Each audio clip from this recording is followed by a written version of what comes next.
A graça e a paz do Senhor Jesus, pessoal. Vocês estão bem? Aqui, graças a Deus, estamos caminhando firmes e fortes, né?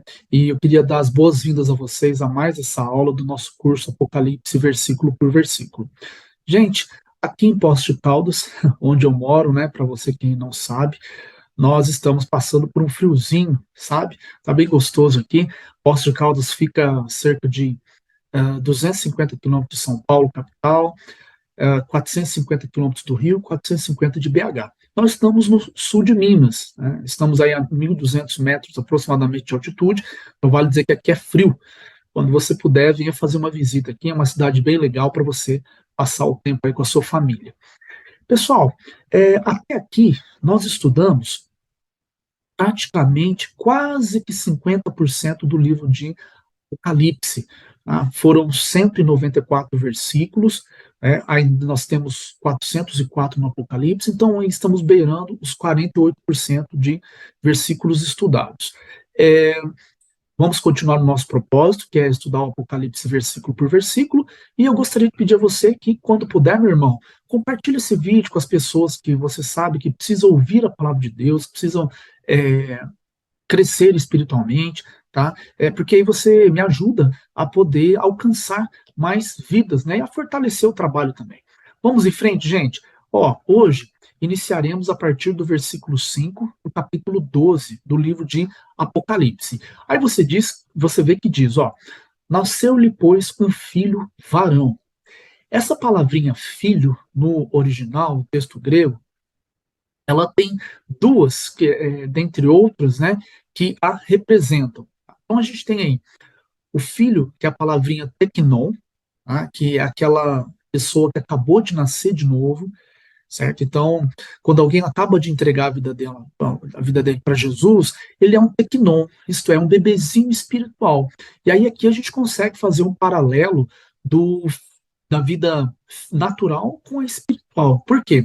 Um bebezinho na vida natural, ele precisa de cuidados, precisa comer na hora certa, precisa comer o alimento correto, precisa ser cuidado, vigiado. Assim também é, gente, um bebezinho na vida espiritual. Então, aquela pessoa que você vê que acabou de entregar os seus caminhos para Jesus, fique mais perto, ajude ela a se alimentar, ajude a cuidar dela, vigie. Por quê? Para que ela não coloque não coma aquilo que não deve, assim como o bebezinho natural, o espiritual também tem que saber bem o que come, e ele não sabe discernir. Então, nós que somos um pouco mais adiantados na fé, vamos dizer assim, estamos na igreja há um pouco mais tempo, estamos caminhando, a gente tem que ajudar, tá bom?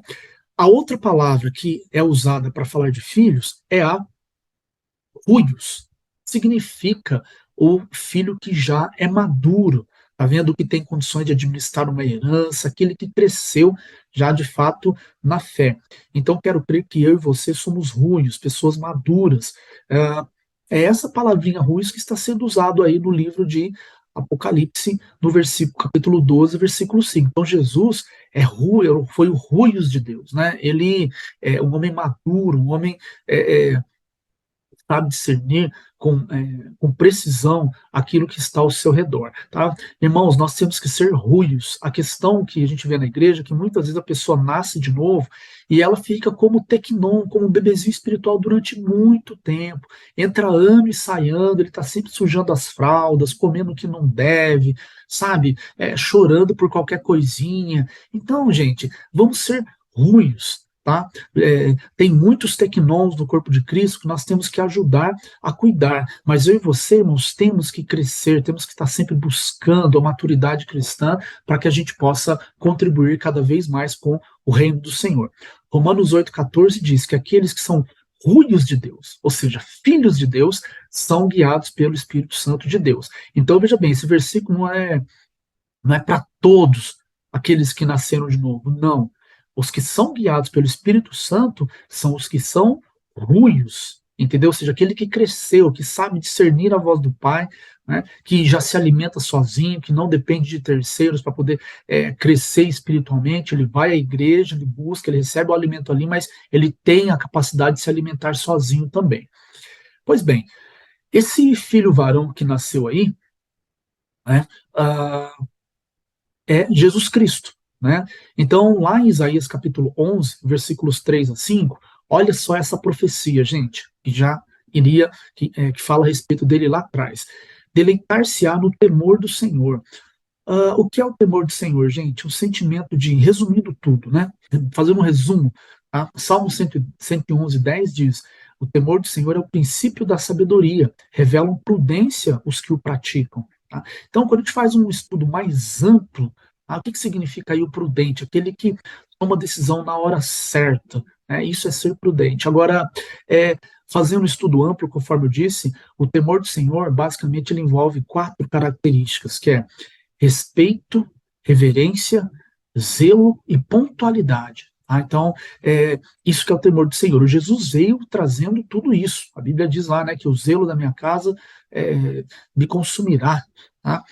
Esse filho que nasceria, diz que ele vai julgar não segundo a vista dos homens, tá vendo? Você vê ali, 1 Samuel capítulo 16, versículo 7, diz que o Senhor não vê como o homem vê. O homem vê o que está diante dos olhos, mas o Senhor vê o coração. Então, é esse julgamento que Jesus Cristo veio para fazer, e ele vai exercê-lo no livro de Apocalipse. Tá? Os homens são assim, imprecisos, né, gente, nos julgamentos, nas colocações, muitas vezes. Então, só Jesus Cristo é capaz de julgar com perfeição. E aí a gente vê, né, que ele vai julgar com perfeição, a gente vê como justiça também, tá vendo aí, né? Ele vai ter os olhos que vê tudo e vai conseguir exercer a justiça. A justiça dos homens, gente, é considerada perante Deus como trapo de imundícia. Isso aí está lá em Isaías capítulo 64, versículo 6. E aí você pesquise esse trapo de imundícia, você vai ver que é aquele trapo que a mulher tira, né? Vamos dizer assim, quando está menstruada, ou também quando a pessoa enrola o pano no machucado e ele tira aquilo ali. Então, aquelas coisas que saem ali é o que a Bíblia chama de trapo de imundícia na cultura deles. E aí vai falar que os pobres, né, ele vai julgar com justiça os pobres e decidirá com equidade a favor dos mansos da terra. Salmo 37, 11 diz que os mansos herdarão a terra. Então é isso que nós herdaremos, né, lá na frente, viveremos com o Senhor no novos céus e nova terra. Ele fala isso com a palavra da sua boca, enquanto a gente vê Jesus Cristo que lidera, que governa por meio da palavra, gente, né? Ele cria na palavra dele, né? No sentido de liberar para que as coisas, liberá-la para que as coisas acontecessem. Às vezes você vê um homem, né? Você vê um homem lutando contra o demônio, já viu a pessoa agarrando o demônio, segura o demônio para cá, segura o demônio para lá. Não, meu irmão, nós temos que agir como Jesus Cristo fazia, é no poder da palavra. Nós temos que crer que a palavra que sai da sua boca é poderosa, que sai da minha é poderosa, e liberar essa palavra contra o império das trevas e para que a gente possa ir criando o nosso próprio mundo.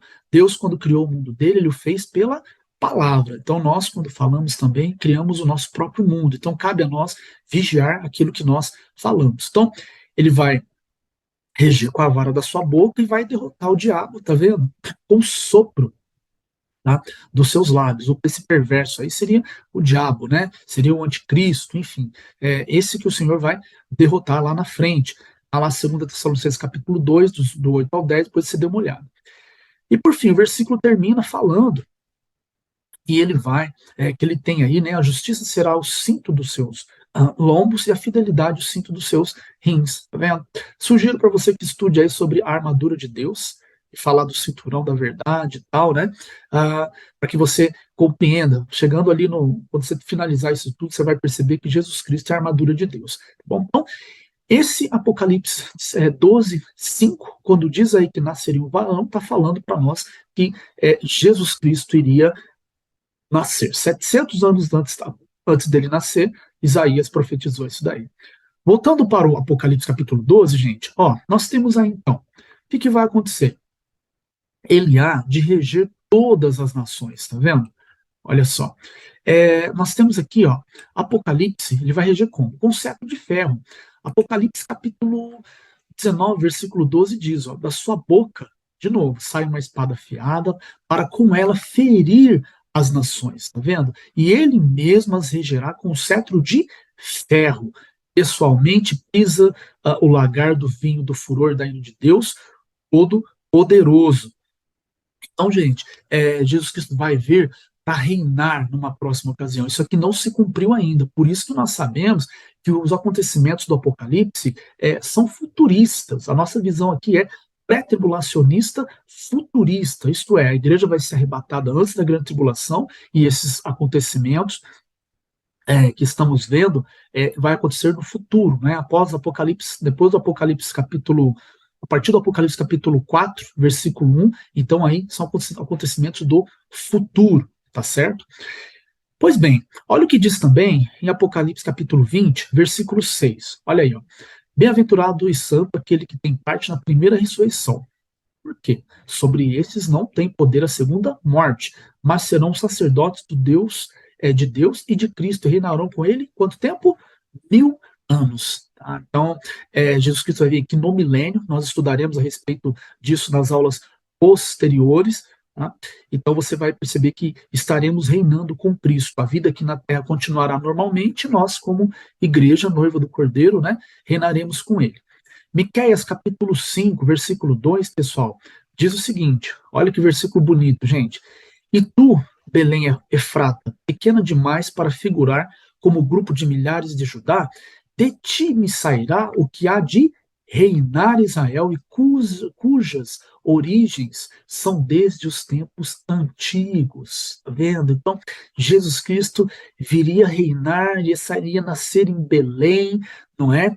E para aqueles que dizem que Jesus Cristo é um Deus menor, né, que a gente viu o pessoal pregando aí, gente, ele estava lá, as origens dele são desde os tempos antigos, que coisa linda, ele estava lá com Deus, criando o mundo, isso é maravilhoso demais. Aí diz, ó, desde os dias da eternidade, portanto, o Senhor os entregará até o tempo em que aqui está, né, para estar em dores tiver dado a luz. Vamos ler de novo aqui.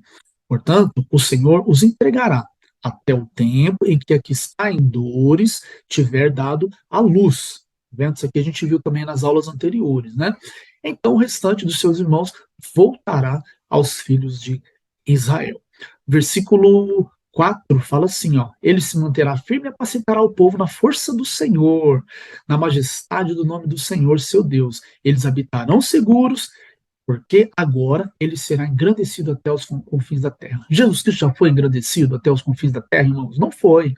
Não foi. Então, isso aqui é algo que ainda vai se cumprir. Né? Tem como a gente dizer é, algo relacionado, o contrário disso está sendo falado aqui. Por quê? A gente está vendo, está claro que Jesus não foi engrandecido ainda. Né? Ele não reinou ainda sobre toda a terra. Voltando para Apocalipse 12, 5, a gente vê lá, ó, é, e o seu filho foi arrebatado para Deus até o seu trono. Né? O que a gente percebe aqui, pessoal? Esse versículo está falando, ó, note que o Apocalipse está lá na frente, né, algo que vai acontecer, falando, usando o verbo no passado. Então, aqui se refere à ascensão de Jesus Cristo, gente. Nós sabemos que a ascensão, conforme já foi ministrado em aulas anteriores, ela foi um evento único, tá? Que diz aí em Atos capítulo 1, versículos 9 ao 11, por que único? Ó, veja bem, o arrebatamento da igreja é diferente disso daí, porque no arrebatamento ninguém vai ver, né? Só os servos de Deus que vão ser arrebatados. Quando Jesus, quando Jesus vier, aliás, no caso das duas testemunhas, a gente viu que toda a terra, lá no capítulo 11, né, quando elas ressuscitaram, elas subiram aos céus, toda a terra viu. Você vê? E já a ascensão de Jesus Cristo não foi toda a terra que viu, foram só os discípulos dele. Então você vê que esse foi um evento único na história, com características bem específicas relacionadas ao que ocorreu com Jesus. Nenhum outro homem vai experimentar isso daí. Tá? Vamos seguindo aqui. Avançando, a gente tem Romanos 8,34, tá? Efésios 1,20, depois vocês leiam.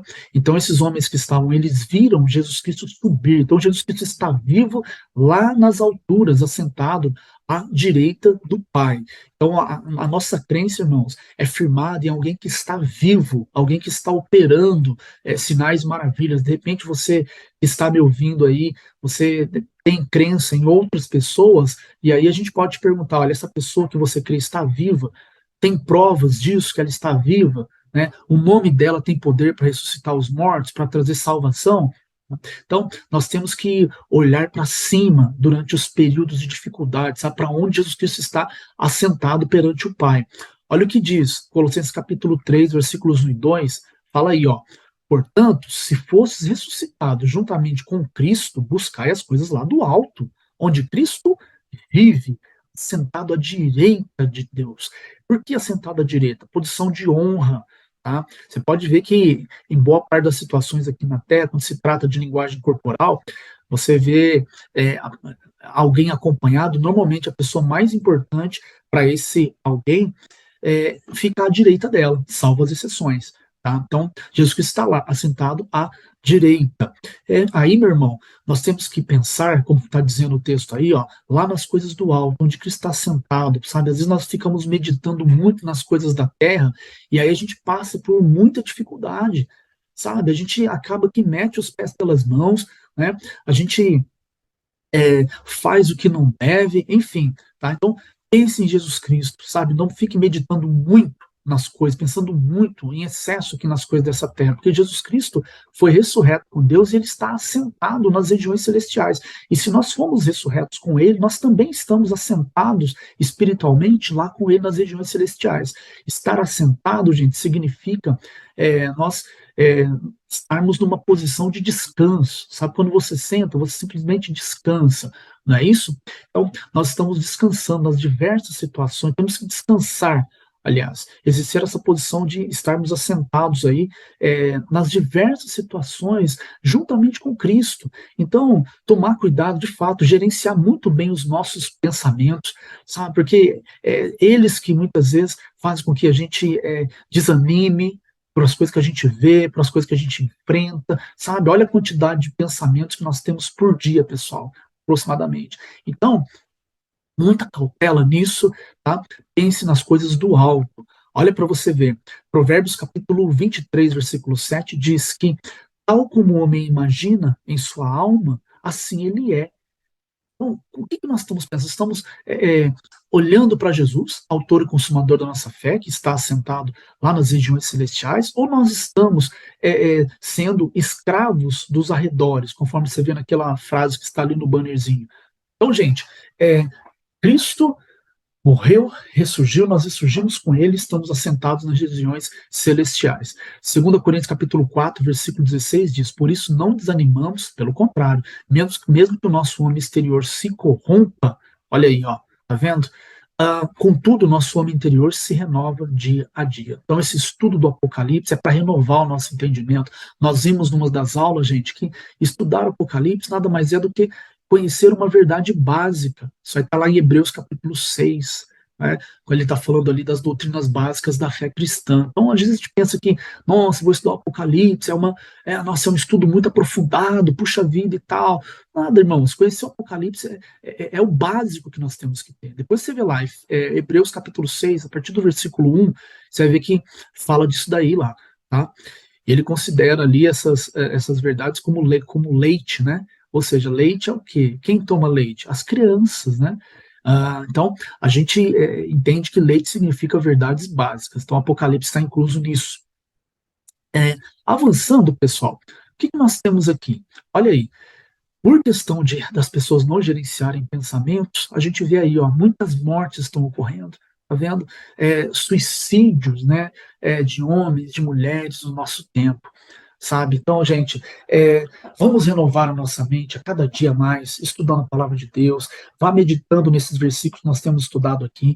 Romanos capítulo 12, versículo 3 diz que nós temos que nos transformar pela renovação da nossa mente. Então, esse transformar-vos, né, é a nossa parte. Tá? Jesus não vai vir aqui pegar a Bíblia e dar na minha mão para poder meditar, não, eu que tenho que fazer isso. Então, como que nós estamos nos dias de hoje? O que nós estamos fazendo? Como estão os nossos pensamentos? Olha para você ver, eu encerro a aula aqui e eu gostaria de deixar para você aí aquele convite especial. Você que ainda não entregou sua vida para Jesus Cristo, sabe? Filipenses capítulo 4, versículo 8, de repente você está sendo escravo dos seus pensamentos. Ai, não. E isso tem te atrapalhado bastante. De repente você está sendo uma pessoa extremamente pessimista. Sabe que a Bíblia fala no Salmo 91, se eu não me engano, aqui no versículo 7, que é a respeito das setas que voam de dia. Então o diabo o tempo todo está lançando setas na sua cabeça para você fazer coisa errada, para você brigar, para você muitas vezes se suicidar. Né? Ele não quer que você estude o Apocalipse, ele não quer que você saiba das coisas que estão por vir e que já estão acontecendo ao seu redor. Filipenses capítulo 4, versículo 8 diz, ó, tudo que é verdadeiro, honesto, tá vendo? Justo, puro, a pureza de alma, pureza de sentimento, sabe? Enfim, a gente vê pessoas cada vez mais maliciosas, cada vez mais criativas para poder fazer o mal. A Bíblia fala exatamente o contrário. Ó. Aquilo que é puro, amável, de boa fama, isto é, seja isso que ocupe o vosso pensamento. Então, se há alguma virtude ou louvor, é nisso que eu tenho que pensar. Sabe? Pensa na palavra de Deus, pense nos versículos, pense que você precisa se aproximar mais de Jesus Cristo e entregar a sua vida para Ele. E para isso, o que você tem que fazer? Procurar uma igreja evangélica mais próxima da sua casa, sabe? Vá até um líder espiritual, até um irmão em Cristo mesmo, que está ali na igreja, e converse com ele, fale que você precisa conhecer mais a palavra de Deus, que de repente você está sendo vítima dos pensamentos, você está com a sua mente cauterizada, está agarrado, está preso, vamos dizer assim, do cárcere das emoções, então você precisa ter sua mente renovada. E aí esse irmão vai orar com você, e a partir de então você começa a frequentar os cultos que tem durante a semana, aos domingos, para que a sua mente vá sendo renovada e as escamas dos seus olhos possam ser tiradas, aquilo que impede você de ver quem Deus é na sua vida, o que Ele pode fazer por você, né? E o melhor de tudo isso é a salvação da sua alma. Então vá até uma igreja evangélica mais próxima da sua casa. E para você, meu irmão, olha o que diz aí, ó, 2 Coríntios, capítulo 4, capítulo 10, versículos 4 e 5, dizem assim, ó, porque as armas da nossa milícia não são carnais, mas são poderosas em Deus para destruição de fortalezas. E aí o 5 fala, derrubamos todos os raciocínios, né, derrubando o raciocínio e toda a altivez que se levante contra o conhecimento de Deus, nós levamos o quê? Cativo a nossa mente, o nosso pensamento, a obediência de Cristo. Então, ó, de repente você está na igreja, quando acontece alguma coisa, sabe, que deixa você contrariado, uma das primeiras setas que o diabo vai lançar na sua cabeça é: saia da igreja. Quando você estava lá no mundo, os amigos do mundo eles eram melhor para você do que os da igreja. Então, o que, que adianta você estar aqui? Por que, que ele faz isso? Porque ele quer tirar você da igreja. Quanto mais gente ele levar com ele para a condenação eterna, melhor é. Os que estão lá no mundo, ele não está tão preocupado. Vamos dizer assim, ele está mais preocupado conosco que estamos na fé, porque os que não entregaram a vida para Jesus ainda já estão condenados. Aqueles que não creem no Filho do Homem, João 5,24, diz que aqueles que não creem nele já estão condenados, automaticamente. Tá? Então nós que estamos na fé, vamos mudar o nosso pensamento, não vamos deixar que essas setas do maligno nos atrapalhem, tá? Vamos nos tire da caminhada, vamos aí confessar a palavra, né? E também ter a convicção de que nós estamos usando o capacete da salvação, que esses dardos não podem ficar nos atingindo, porque aquilo que entra no nosso coração é que sai pela boca. Por isso que diz aí, ó, Salmos capítulo 19, versículo 14, fala que as palavras da minha boca e o meditar do meu coração sejam agradáveis a ti, Senhor, rocha minha e redentor meu. Então, irmão, aquilo que você pensa é como você vai ser e é o que vai sair da sua boca. Como estão os seus pensamentos? De 0 a 10. Né? Seus pensamentos estão bem, estão bons? Está conseguindo renovar a sua mente? Sem ler a palavra, é impossível renovar a mente na perspectiva de Deus, do jeito que Deus quer. Amém, gente? Deixo um abraço para vocês. Fiquem na paz do Senhor Jesus. Tá? Como eu pedi no início, compartilhe esse vídeo, pessoal, para que a gente possa alcançar mais pessoas, né? Para que a gente possa divulgar essa palavra, evangelizar um número maior de almas que estão presas sobre o domínio do império das trevas. Fiquem na paz, um abraço e até o próximo vídeo. Obrigado, pessoal.